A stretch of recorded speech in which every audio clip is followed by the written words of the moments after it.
Hello, everybody. Good evening. I am so excited to be here. You guys know how much I love live events. They are my favorite of all of the different events I host all throughout the year. I'm particularly excited about tonight's live event because Rank is here. I believe today we're 8 days away, maybe 8 days. Um, And it's a surreal journey that I take with so many of you all year round, putting out all the content that I do with the hope that I help one person. And the realization that that goal is happening and coming true, even in numbers that I didn't anticipate, is truly, truly a privilege and something that I don't take for granted. Um, It doesn't matter per usual. It doesn't matter who's here in real time or who sees this later. I always aim to make this value-based content for you. And tonight, it's just about what are some last-minute questions that you have about rank submission, how to prepare for rank submission. So the presentation I have is not very lengthy. It's to give an overview and to allow us to have a conversation and a discussion about how are we going to do this. And so with that, it is 7:01. I will absolutely be respectful of your time and make sure that we kick this off at a decent time. So we are going to give just probably 1 minute. In one more minute, we will start this. In the meantime, also, if you're not new, you know what I'm about to ask. I'm going to ask that you tell me if you can hear me in the comment, so that I can, I'm moving forward confidently. So if you can hear me, either an emoji or just say hi, and that would suffice.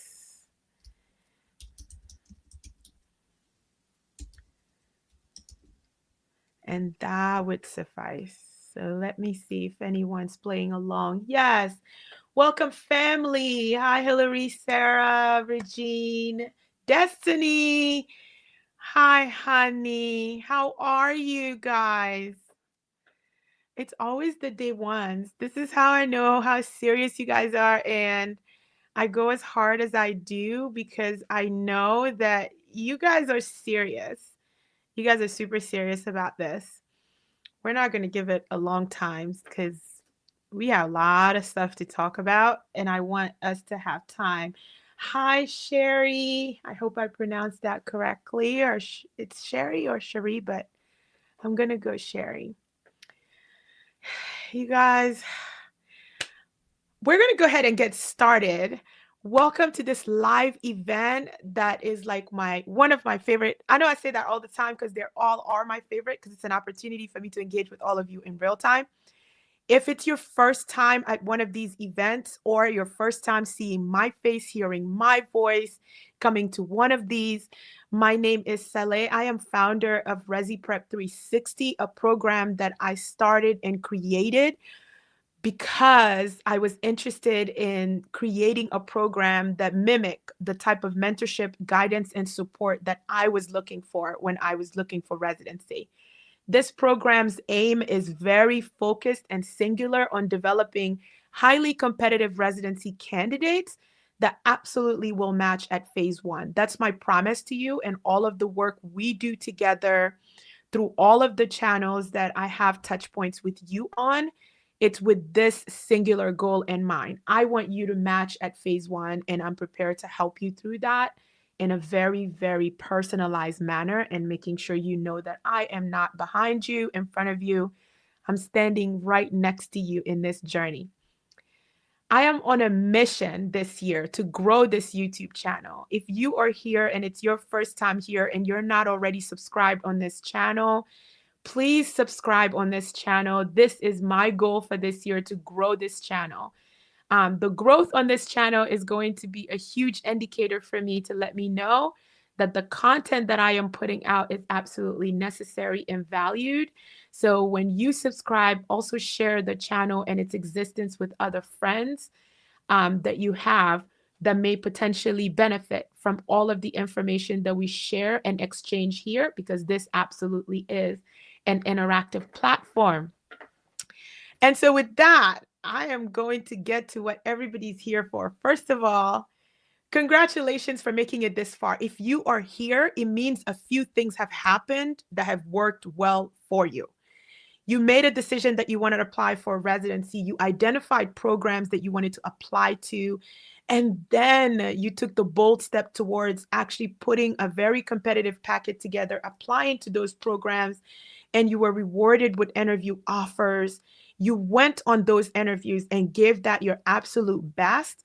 And now it's time to make a decision that is probably the first that you've had to make in your professional journey, to decide and tell a computer algorithm. This is the part that's going to blow your mind. There's no one on the other side, okay? To tell a computer algorithm what you would like it to do for you and what type of results you want this computer program, this algorithm to deliver for you. And for that, I have found the rank workshop to be really, really helpful throughout the years, and just giving you some perspective about what it actually is. Like, what is this algorithm? So that when you sit down and you're looking at your list, you're being incredibly objective. And if there was ever a time you're being incredibly selfish in how you are ranking and submitting these ranks. Per usual, you know what the next question is. Why are you here? Why are you here? It helps me know that whether it's in the presentation or not, there are some things that those of you who have taken the time to show up here, there's something you want to get out of this session. And I am determined to meet that goal with you. So talk to me a little bit in the chat about why you're here today. What are some things you hope I answer and address? It could be as vague as you want, and it could also be not related to ranking, because that's what I promised. I said that this is one of those last Q&As before we go in to wait for match day. Sarah says, I want to submit my rankings with confidence. Yes, I will do my best today to give you information that actually will empower you to sit in your power confidently and say, this is the move, this is what I want, and these are the submissions I'm going to go. I love it. I need a good understanding of how the match works. Regine, you'll find you're not alone in this endeavor. We will attempt to make that happen here today for you as well. I want to learn about the different factors to consider when ranking program. We will talk about all of the different factors as well. So this is great. What I have prepared in the form of a presentation will essentially be able to answer all these questions. If there are other ones that you think of quickly, please drop it in the chat. Jordan, welcome. I have an idea of my ranking, but a bit nervous to submit. I wanted to make sure I am not missing anything to consider. I will do my best to elucidate all of those factors, including red flags you should be thinking about. So if you had those red flags on your interview, you may want to bump somebody from position 2 to 3 or 3 to 4 because you encounter. So bad news. I only got one interview and I'm trying to maximize getting that program. Let's go. I appreciate the courage to share that, Sherry. I appreciate your vulnerability. And if it's your first time here, you'll know that this is a safe space. And everyone who's here, there's no one here today that is going to judge you for sharing that, especially me. And if you want to reach out to me after this workshop, I am all yours to help prepare you for all of the possible eventualities. I love this. Let's get started. My goals: understanding the rank submission process and clearing up the myths. I need all of the myths out, out of the equation. We don't need to be thinking about them, and I want them off your mind completely. The algorithm and how the algorithm works. I will actually provide you with some really great YouTube links. I will see if it will allow me to even watch one here. One of them is only about 4 minutes, but it does a really great job of what I'm going to talk about, and you seeing that in an illustration to understand it. Um, and the common misconception is what we are after here today. Part of the common misconception is going to also include the red flags. It's going to also include what you should prioritize. These are my goals for the workshop today. Your rank order list. What is it? It's just a list where you decide to organize programs that you've interviewed with in descending order. Okay? Descending order, right? That is one through whatever to say, this is the number one pick. This is the number two pick. This is the number three pick. Please do not sit down and look at your rank list and put the place you want last first. It's not ascending, we're descending, we're going down. Okay, so that's what your rank order list is. For 2025, that list is due into ASHP by midnight Eastern Standard Time. Please make sure that when you're looking at deadlines, you are remembering time zone. For some people, they don't even know that those of us who live on the East Coast, if we're going to talk to folks in places like Arizona, we need to think about time zone differences. But this is Eastern Standard Time at 11:59. So that time is going to be different based on where you are in the country. And I really just have to say it out loud. Make sure you verify what the time zone is that you are required to submit in. Also on this topic, match is not free. This is one more thing you have to pay for, you have to sign up for and register for. And so to me, it's kind of like it's an expense as well. Don't squander it. Really, really take it seriously. The last thing is, you see how you guys are all like, I don't know what to do or how to separate number one from number four and number two from number five. Programs are going through this as we speak. This week coming up, I can't tell you how many of my friends I know that are preparing for their rank meeting. Rank meetings can go on for hours. And this is like small programs, like programs that have like one or two position will sit down and go through it for hours. So don't beat yourself up that you're taking days to review 5, 6, 3, 2, an entire decision about what program you're going to submit. It is valid. It is important. It is a very pivotal step towards your career. And trust me, they are taking it seriously. They're going to look at you again from the top down.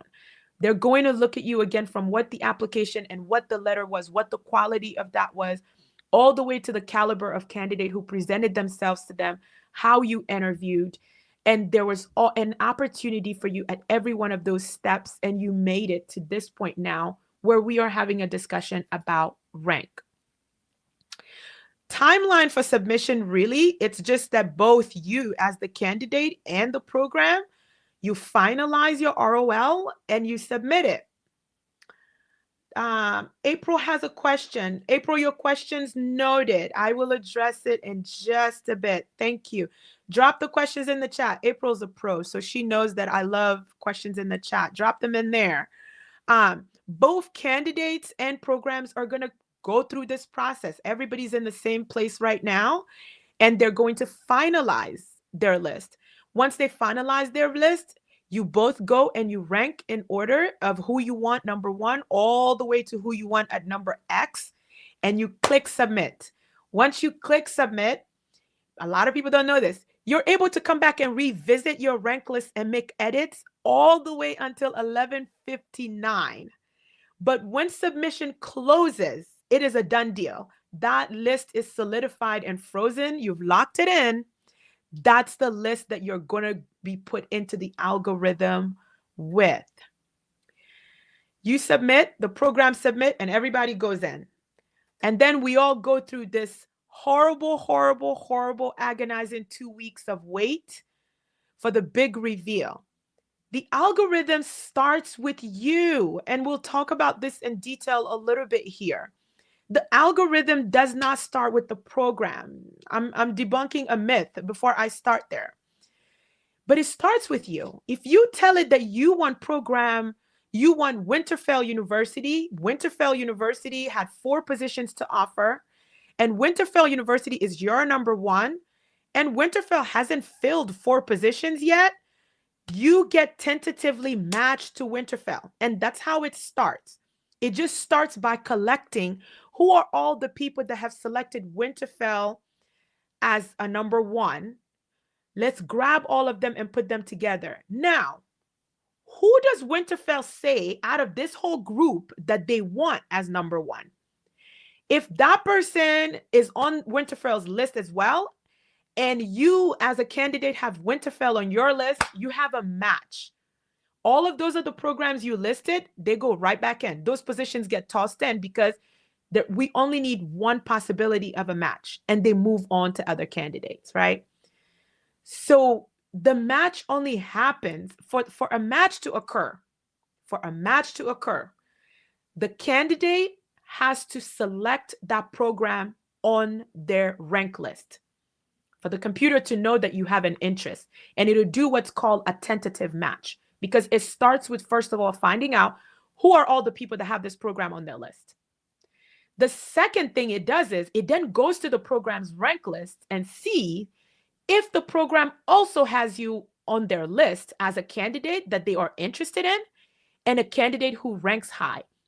Because at that point, if you rank that program number one, and there are 5 other people who rank that same program, but the program said for the 5 positions we have, our number 1 pick is Julia, number 2 pick is Saleh, number 3 pick is Jordan, number 4 pick is April. The person who picked Winterfell as number 1 and the program also put as number 1 will immediately graduate from tentative to become a confirmed match. And 1 position out of the 5 possibilities is removed out of the algorithm. And it'll continue to work their way down in the same manner. If Jordan was ranked by that program as number 2, Jordan still has a shot at a match because Winterfell has 5 positions that they're offering. And 4 are still up for grabs. But now they have to look to see, okay, Jordan also wanted Winterfell, but what did Winterfell say about Jordan? Winterfell ranked Jordan as number 4. Well, that's still not bad because they still have 4 vacancies. So Jordan can grab one of those positions because he wanted it at number 1 and he's their top 4. We have another match. That position comes out. Winterfell now has 3 positions. If Julia put Winterfell as number 1, but Winterfell put Julia as number 9 as a rank preference, Julia does not match at Winterfell. The algorithm is going to go to Saleh and whoever else is on the list that the program ranked higher than Julia. The only way Julia is going to match to Winterfell when she was number 9 is that number 4, 5, 6, and 7 had to have ranked Winterfell at number 2, 3, 4, or 5 or lower for Julia to have a shot still at Winterfell. This is why it cannot be overstated that you have got to rank based on your preferences, because the algorithm is absolutely looking at what you wanted first. It puts you in the bucket based on what you say you wanted first, and then looks at what the program said. Are you top 10? Are you top 5? Are you top 3? Then it decides, okay, based on what they said and what the program said, this is a match that mathematically makes sense, because even if Destiny said she wanted this place as number 1 and the place has 5 positions and that place ranked Destiny as number 3, oh yeah, she's in there. She's in there. That's a match. And she will grab one of those positions and be removed out of the algorithm to leave the other positions to still go through the math, right? So let me see. I'm going to stop here and look at the chat real quick. So do programs rank only the amount of people they need, or do they rank more? Oh, April, they rank more. So let me give you an example. I know a program personally that had 11 residency positions. They ranked 37 people for 11 positions. You know why? Because they are just as desperate as you are to get out of match at phase 1.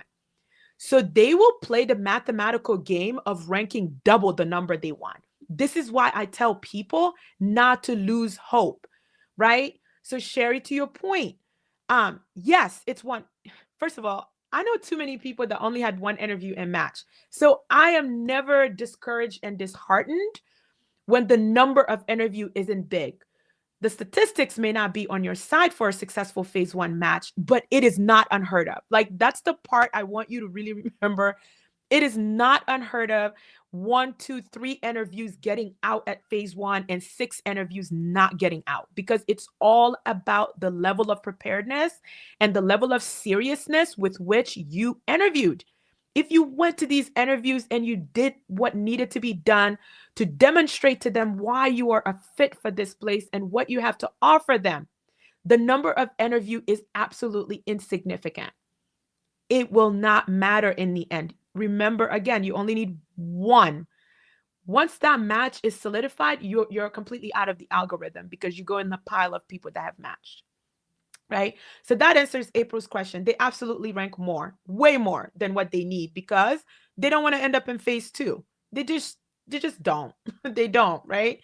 Um, Willanda, I apologize if I mispronounce. I usually say this disclaimer ahead of time. I've heard once you get to the interview, that's the only factor they consider for ranking. Is it true? They don't consider your application anymore. So, Willanda, there are no rules about what can come in and what cannot come in for rank consideration. Here's what I mean by that. Some programs, they are so strict about who they invite for an interview. The interview is literally a formality. They already know that you're on their rank list. You're coming to that interview for them to see. It's a vibe check. It's really just to see, like, do you fit in? Was the conversation comfortable? Was it awkward? Like, it's a formality. But at that point, you have to do like something unbelievable to find yourself off as a prospect for the rank list. And that's why, like, every time you guys say, I've got an interview offer, I tell you, celebrate that, because you don't know what this place's process is in order to think like, oh, I'm still in the race for the rank list. You may have just made the rank list. It is very, very, very possible that you may have just made the rank list for this place based on that place's process. So that's neither completely false or completely true. Some places, they go back and go through a thorough review of your packet again, because they want to make sure that they haven't missed anything, no red flags, and that they really, really are choosing the best caliber. So one of the things that can happen is a student or a candidate had a phenomenal packet and that student interviewed and they were put off by them. But then they have another student who had an average GPA, but that student interviewed so unbelievably well. It is not uncommon for that student with the average GPA to find themselves as a top 10 rank and the other student with the stellar packet to be a 11, 12, or 13 pick, right? And that's why, like, this process, I tell people, you cannot look at any of the outcome through match as a reflection of yourself. I'm getting into the pep talk when we're not there yet. It is not a reflection of yourself. It's just they sit down and go through an intense process, program by program, does it differently. And ASHP has no rules against that, because every place has something very different, unique, special that they're looking for. And so through that process, it could just be that they felt like it's not a fit. Like, you're an amazing candidate, but you would be amazing somewhere else and not here. Find a way. I don't know how you would do that, but find a way not to espouse a certain level of value on what this process has been like and equate that to the candidate and the person and the pharmacist you're going to be. It really, really, really, really, really is not the same thing. It's really not. Love the questions. Oh, there's encouragement in the chat for you. I've heard people who only got one and match. Don't doubt yourself. Anyone who wants to drop other similar messages of encouragement and uplifting, you all are in this together. I love it. And this is what this community is about. It's like we are supportive. I always say that in this corner of the internet, we hold each other up. We don't tear each other down. In this corner of the internet, we are on one team. So it's safe here. And again, I admire your vulnerability in sharing that with us. Um, I'm trying to make sure I'm caught up on the chat before I move on.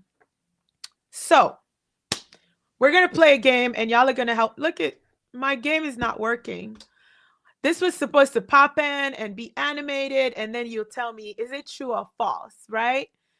Apparently, it's false. But if I rank a program number one, I'm more likely to match there.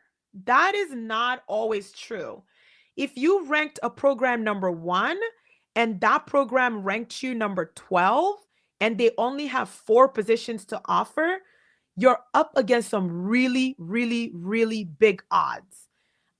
It doesn't mean that you still cannot match there. You may match there, but you have a lot of people ahead of you that have to have ranked that same facility a lot lower for the algorithm to say, well, the from number 5, from number 2 to number 9, they all ranked this place like number 5, number 6, and they already got matched with their number 1 and number 2 and number 3 and number 4. But we have this one candidate who ranked this place as number 1. The place obviously wants them because they put them on the list. They have a chance. You absolutely have a shot at matching there and matching at number 1. But putting a place as number 1 gives you zero guarantees that you will end up at number 1. It's just one of the most surreal experiences to get your number 1 or number 2. That was never something I aspired to. In fact, like when I ranked like it was a wish list. I put the programs in order as a wish list, and like to find out that I ended up at my number 1 pick, that was never a dream. Like I shared this very, very, very transparently in that I was probably one of the most unconfident candidate Match has ever seen. If you looked at me on paper, it would have never made sense because I had the leadership, I had all the stuff. There were phenomenal people writing letters of recommendations for me, like as in like professional pharmacy organization CEOs and presidents were vouching for me. And I still didn't believe in myself, right? And so in that moment, finding out that I did end up at my number 1, it was an emotion that I still don't know how to accurately describe because nothing felt quite like it. And for 2 hours, I had no idea where I was going after match results because I was just grateful that I saw a green line that said congratulations. And people would ask me, where are you going? I'm like, I actually don't know. I have to look. Then when I looked, I went through like a whole other set of emotional breakdown because it was it was the impossible place in my head because of how deeply I just really, really thought that this was going to transform me as a practitioner and clinician, right?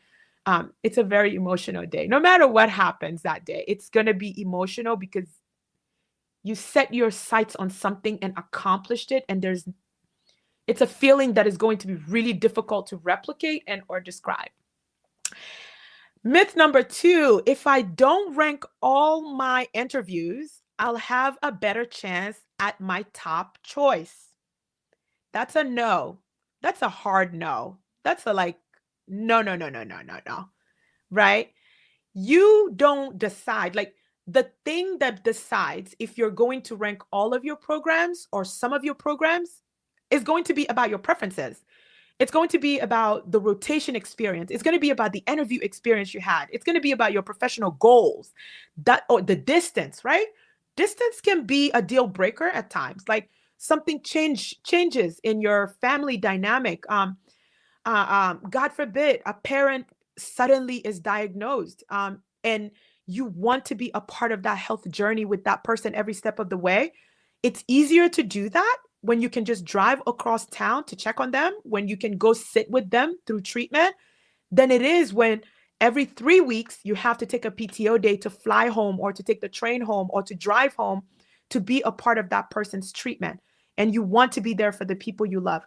It's going to be extra stress added onto residency that is an already unbelievable experience, that you don't need. And for that reason, you may decide like this program back in January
OMG. So my whole, I need to make sure you guys can hear me. I don't know what's going on.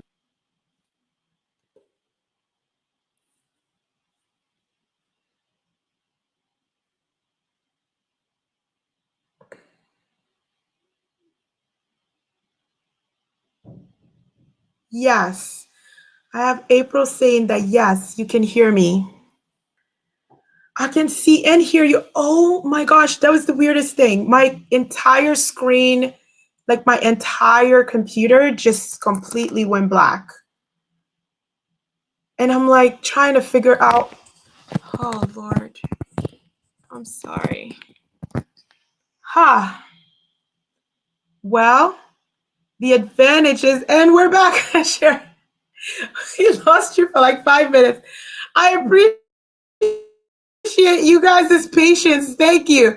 Um, the presentation, actually, I'm like, that was the myths. The myths was like the thing that I was going through, but I'm trying to get back to that right now.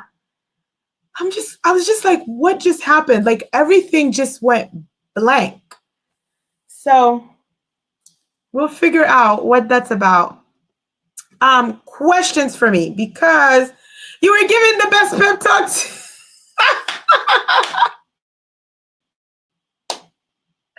Oh my gosh. It says Sarah says it's cutting off a bit. Is it my internet? Because I'm trying let me check that too. Oh my god, I'm having like a crude lesson in like rolling with it. This is terrible. I was trying to just let you guys know you have to rank with just you in mind. That's the take home message. It's lagging a bit. Ugh, I don't know what to do for this. I'm glad like we got through like the critical part because that was it. I was only gonna be presenting for a short period of time to allow you guys to ask me questions, to ask questions. I know that there have been a lot of questions earlier, but I want to give an opportunity to answer more of your questions that you may have. So I wanted to talk about red flags. Um, Disorganized leadership and poor communication is not an accidental thing. These are things that usually are culturally entrenched in places, and you have to be incredibly um, careful and making sure that you're not like allowing certain things to just fly by that are not okay, right? And this would have been really apparent in your interview, the way it got. Sorry, I don't know why I'm having a lot of technical issues today. We're gonna get through this. If it's the last thing I do, we're gonna get through this. Um, the disorganized interview, disorganized, poor communication, poor follow-up. These are things that you're going to have to deal with for the entire year. The other thing is don't be blinded by prestige. Okay? Pharmacy is a lifelong career. Ultimately, the thing that's going to determine the difference between you and the next person is your drive, your grit, your resilience, and how eager you are to genuinely get better as a pharmacist. Yes, certain programs have access to certain resources that other programs don't. That's just a fact, right? Funding, location, alumni involvement, there's a lot that goes into that. But I don't want you to be so enamored with the name of a place that you ignore things you inherently know about yourself to be true. Things like, I can't stand a poor communication style. Like, I can't stand people who don't know how to plan. I can't be in an environment where it's constantly stressed. Like, there's always a crisis.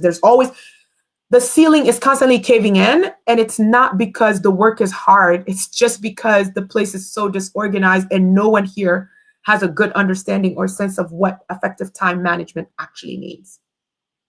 Those are red flags that I don't think you should ignore. Don't ignore it. Personal factors.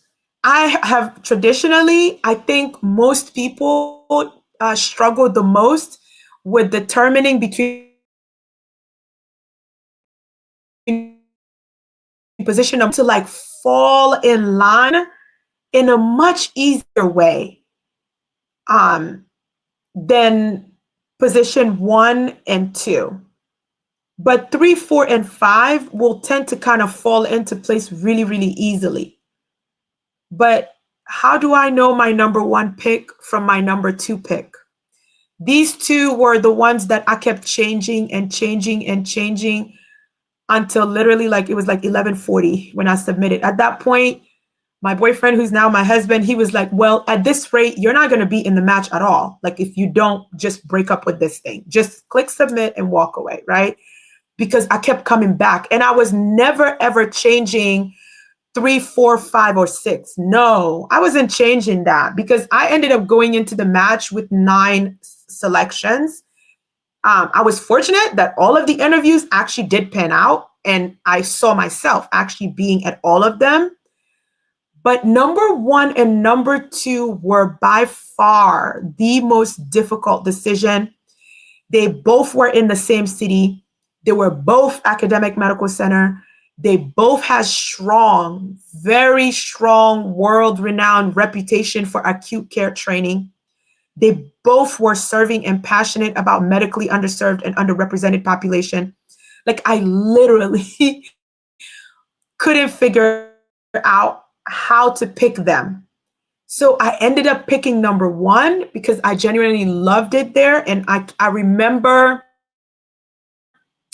when I looked at my journal interview and what I wrote about it, the first sentence was like, I can feel myself walking these halls comfortably and confidently. And the other place, I didn't say that, but it's not like I didn't feel that there, but I still can't explain it. When I walked into that hospital, there was this feeling, there was this, it's kind of similar to what they say about like when you're apartment hunting or you're house hunting. When you walk in, you're like, this is my house. Like, this is home. Like, that's the vibe that I got when I walked into Jeff, right? So think about that emotional connection if you were able to have any with the place that you walked into, because it's going to be important. Um, oh, we have some questions. Never a silly question. But for programs that only have two positions, does this make them more competitive than programs offering four or six? Not more competitive.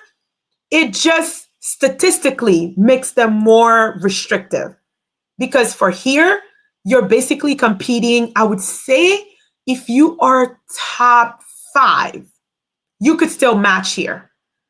Top five, you could still match here. Because what you don't want to think about is they only have two positions. If they rank two people number one, you have to think those two people also have to rank them number one for you at number five to not have a shot at all. Like that's how important it is that if the place with two position is your number one, you better put it down as number one, because you don't know, like the first five people could all have decided that somewhere else is their number one. And all of a sudden you are number one because all those other people preference somewhere else. Right. So keep that in mind. Keep that in mind. Don't think like I have to rank the places that have the most positions higher. No. What are your career goals? Which of these places is going to help you accomplish them effectively? Which of these places actually expressed a genuine interest in you as a person? Which of these places actually showed you? They didn't just tell you, they weren't just performing, but they demonstrated for you how your natural talent and your practical skills are a fit for the caliber and type of residents that they train here. It's people like you that come here that do really well here with us because we have experience in training and doing this and showing you this and helping you improve this and helping you improve that.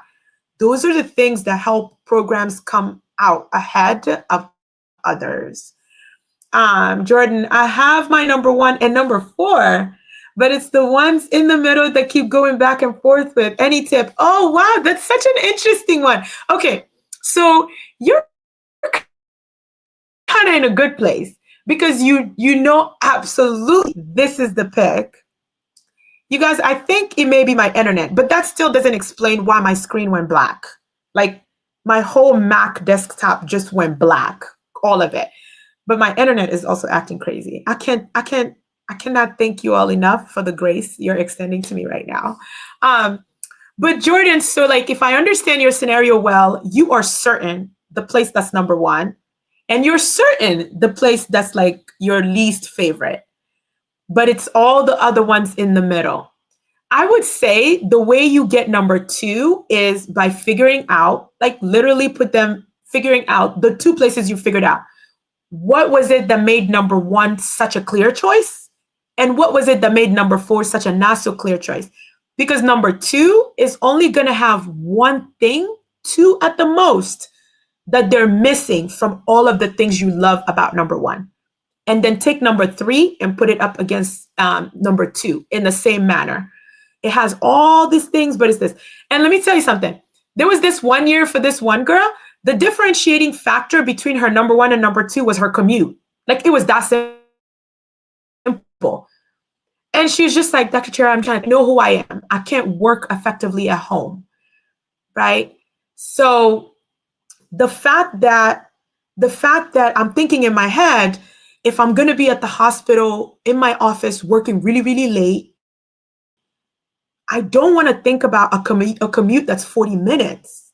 Maybe I just want to go 20 minutes down the road. Maybe like I want an apartment where I can walk 2 blocks or Uber 7 minutes to work and Uber back home. And I was like, that's actually really, really valid and smart. Because what she realized was like residents have probably told her that they work really long hours, and I can identify with that. I have to be in a learning environment to be productive. I'm not one of those work from home, even though once in a while I want to do it, but put me in a library, put me in an office, put me in a classroom, like my brain goes into a different mode. But it could be simple things like that. It could be that like this one program is near the beach. This is my happy place. No matter how stressful things get, a walk on the beach, a run on the beach, or just sitting on the beach and watching the ocean do its natural thing can help with my anxiety and stress management as a coping mechanism. That's enough for me to say that this is going to be my pick over the other program have 2 hours or an hour and a half. Everything is fair game. The key is that you really are being honest with yourself and you're being selfish. Please be selfish. This is your moment to choose you. Pharmacy school was not easy, okay? Like this was earned. This moment, every interview was earned. And so if somebody is asking you, where would you prefer to end up? Go off. Pick the place you want. Place you in the best place that also did. We think that this would be a great fit. And now I think my internet something crazy. You guys, I am so sorry. I am so sorry. I appreciate you guys hanging in there. Any more questions? It was not easy for me to pinpoint number 4 initially. It was only by a couple of things. Now it's even harder.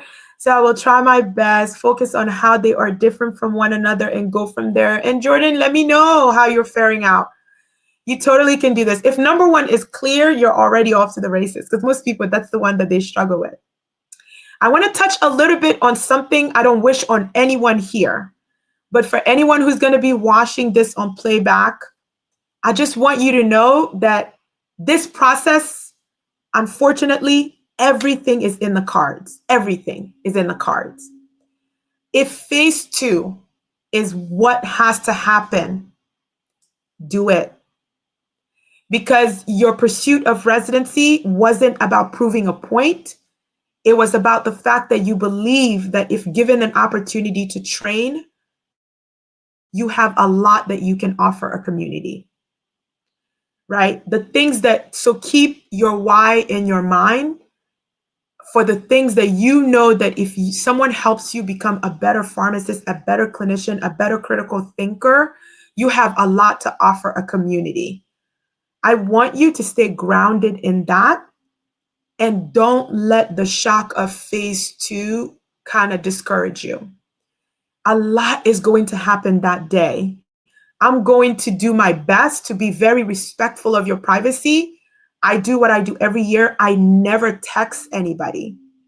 I wait for all of you to go through your natural emotion of celebration, anger, frustration, all of the different things you're going to feel, and reach out to me and tell me that you got through or that you didn't get through. But what I can promise you is that I'm going to be ready to go. Like I'm going to be in action mode no matter what the outcome is. Because y'all are gonna be like, oh my God, you're already talking about the next. Yes. Once we have a match, the next beast we need to take down is not Plex. The next beast we need to take down is licensure. We immediately go into a strategic plan on how do we get you set up to be successful through that. Because what I'm not going to have on my watch is for you to do all this work and lose your residency position because you couldn't get licensed in time. Like that's a no go for me. Like that's a no every single time for me, right? For those of you that want to go into phase two, I want to tell you that like I go to war for you because I stay on LinkedIn that day. My inbox lights up because friends of mine that are also looking for good candidates, they are also inboxing me and saying, hey, we didn't get through phase one fully. We filled 6 of the 7 position. We filled 5 of 6 position. If you know anyone who's looking, let me know. So I'll be busy making those connections and introductions for you. I will be ready to leverage my network fully to help you because I think that like phase two, it does take courage and it can be hard and it can be difficult. But what I want to tell you is that some of the most amazing pharmacists today went through phase two. And if you ask them about that journey, the first thing they'll tell you is absolutely do it. Absolutely do it. It's worth it, right? My promise to you is we're getting out of phase one.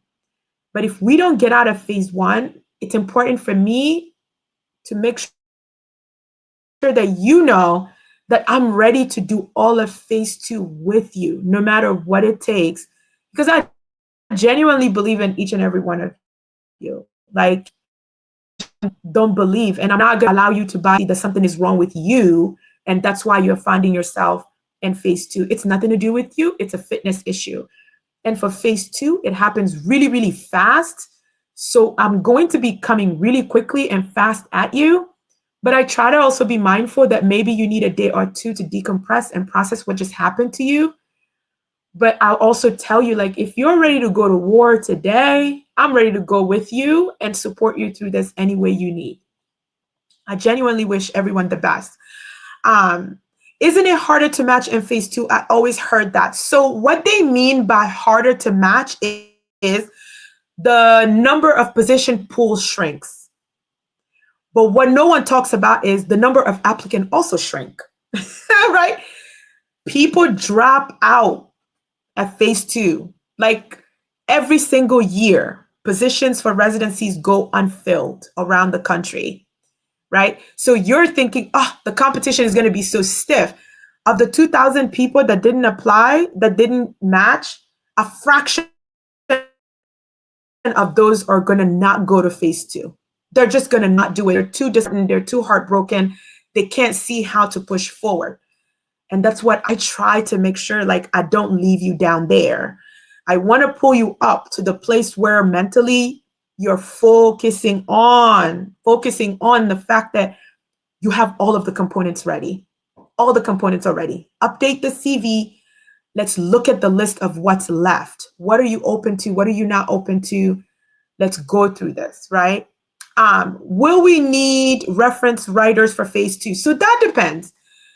If you end up in phase two because in phase one you didn't have enough interviews, like usually I draw that bank at like I draw that benchmark at like If you had less than 4 interviews in phase one, I ask us to go through your packet all. At that point, I'm going to ask you a very question of, um,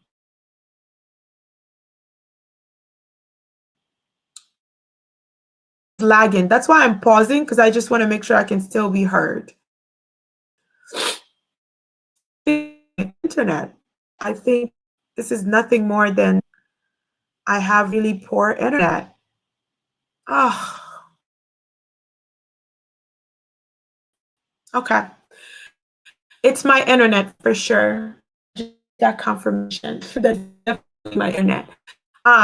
So I tell you, or if you're going to go into it's, my internet is not allowing me to get on today. I'm so sorry. Like, this is the first time this has happened to me in how many years of doing these. But do you trust in the quality of your references? That's going to be the point blank question that I ask you for phase two. If you trust in the quality and caliber of references you received, or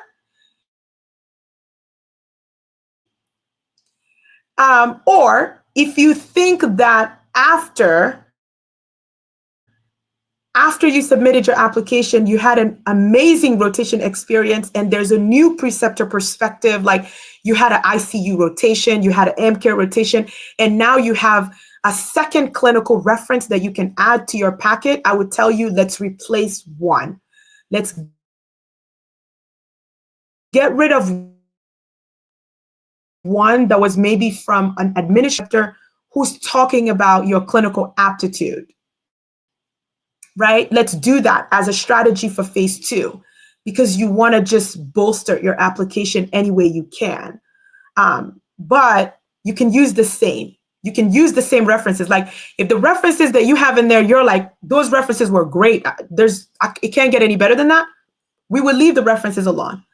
Right? So that's for less than 4. If you had more than 4 interviews and you didn't match, right from the rip, I'm going to tell you, we need to do mock interviews. Let's review your clinical challenge. Let's review your presentation skills. What happened at the interview.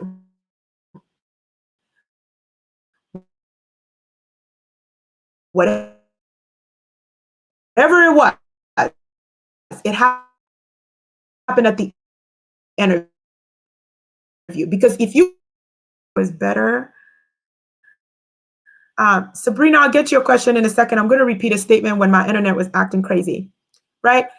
Whatever caused you to notch, if you had more than 4 interviews, it happened at the interview, but it's not your application packet. Because if you were offered more than 4 interviews, your packet is solid. Whatever happened, you went to the interview and you didn't deliver as well as you thought you did. And so for me, is to get you prepped all over again, and get you prepped on parts that we may not have gotten to. Like, if you never presented your case in front of me, I'm going to make sure that I see that now. If you never did your about me for me, I'm going to make sure that I see how you did that. Something happened at the interview, and that's why you didn't get out of phase one. Sabrina's question is, should you rank something higher if you think your interview there was better, if you are debating your number 1 and number 2? So this is an excellent question, because this is about, did I perform well enough there to think that they're going to rank me high? See, you're thinking about the program and how the program is going to rank. Get the program out of your mind. This is about you, right? No matter how you interviewed there, if you think that place, you loved it there, and that's the good place for you, and you think that you can be successful there, put them as number 1. Put them as number 1, right? But you don't want to do this. Like, you don't want to ask yourself the question of, based on my interview performance, which one of these places would be my number 1? If you make your assessment that way, you're taking the power you have out of your hand. You're thinking about the program and deciding how to rank. Forget about them. Forget about their assessment of your interviewing. Forget about their assessment of the caliber of candidate you were. Focus on what you want. If all things being equal, the opportunity there, the stipend, y'all, the economy is rough. Eggs are expensive, bread is expensive, milk is expensive. Pick a program that also is going to put a little bit of change in your pocket, okay? That is a very important data point to compare these places on. Who's putting a little bit of coin in your pocket so that you can have more than ramen for 12 months, okay? So they pay a little bit better, or parking is free here versus this other place. I have to budget $250 a month just for parking, right? So think about everything and decide, for me and what's important to me and what matters to me, this is what I'm going to do. This is going to be the place I prefer over this place, because $250 a month for parking, like that adds up. Like, you're not making the type of money where that's not going to have an impact on you. The last thing you want is to be moonlighting at CVS or Walgreens to supplement your residence salary, because life is expensive. Like, our residency was in Philly, but our stipend was good, because our stipend back then was like $56,000, because an apartment in Philly, they wanted like $2,000. Like, that was then. Do you understand what I'm saying to you? So look at these stipends and look at the cost of living and understand, like, I don't want to live like luxuriously, but I also don't want to be eating peanut butter and jelly and ramen and mayonnaise sandwiches. Like, just no. Just no. I don't know about you, but I can function or think on an empty stomach. Once in a while, I like to think that I can make myself a steak dinner and not do math 3 or 4 different times to make sure I can actually afford the steak. But that's me.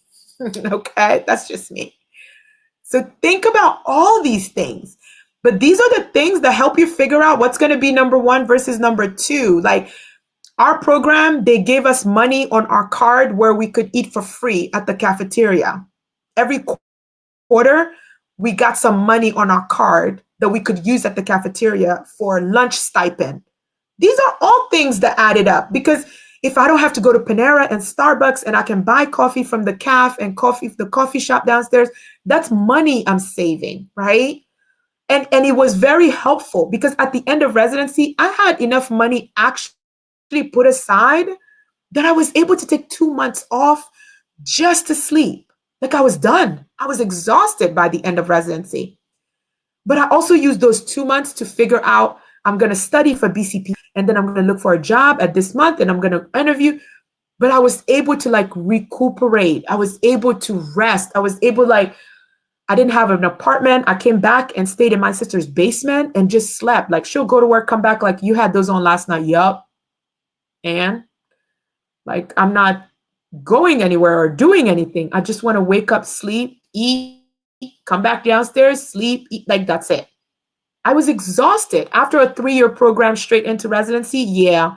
Once it was clear that I wasn't going to do a PGY2, I didn't rush to look for a job. No. I didn't start my job till after September, right? So there's a lot to think about. But money is a very important component, and the economy is hard. You don't want to have to work extra shifts just to be comfortable, just to support yourself. Just, if you can live at home, do it. I had one of my co-residents that lived at home. She was good. She went home every day. There was a warm meal. Like, she didn't have to worry about, like, oh, I think I'm going to have to go to Wawa. There's no food at home, and I'm not going home to cook. Right? Like, oh, it's another day of Wawa again. Oh, I got to go across the street. I got to get wings because there's nothing at home. Right? Or you go and do all these groceries and buy all these fruits and vegetables. You trash them because you're never home to eat.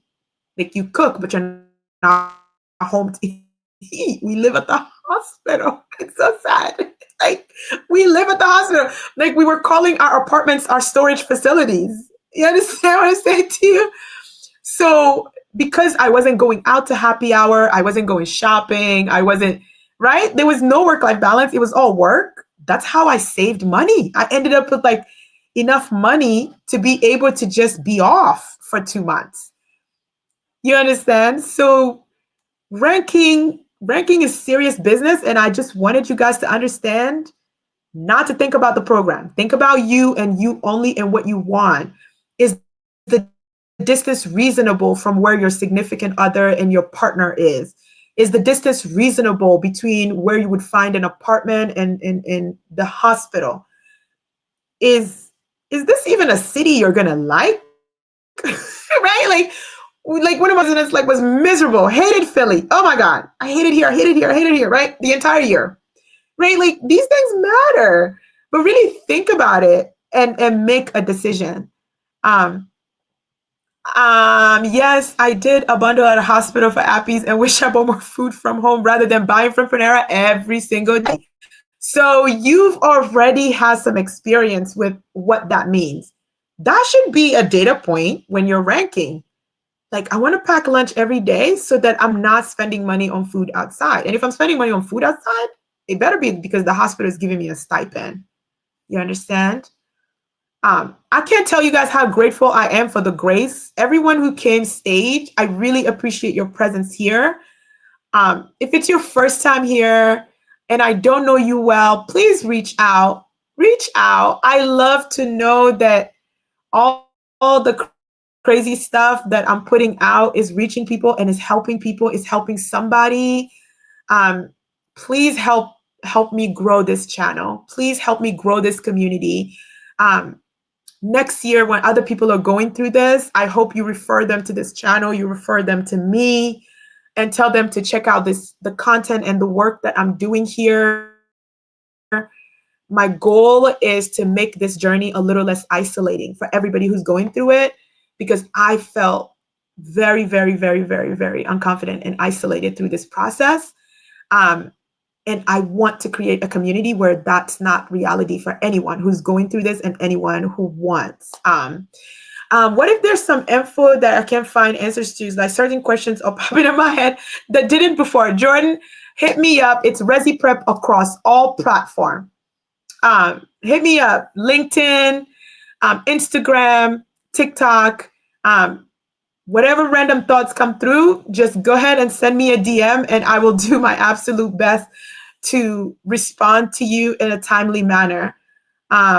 Absolutely, Sarah. It's been my pleasure. Like, I take this responsibility so seriously. Like, I hope that I'm telling you, no matter how ugly the truth is, I'm making you aware of what the reality of things are. But I tell you, like, when I'm delivering the bad news, I'm also coming with the strategy on how we can make things work out in your favor, because I'm totally pro you. So please help me grow the channel, like, subscribe. Like, I'm doing my whole YouTube thing. It's exciting, but I'm determined to grow this channel this year. So I have to become comfortable, like, asking people to subscribe. I'm so glad you found it helpful, Jordan. Everybody, please have a great evening. I don't know if I need I don't know if I need a new Mac desktop, or because I don't know why my entire system just went down, and then my internet is also faulty. So I will work on that. Thank you all so much. Oh, you're all so welcome.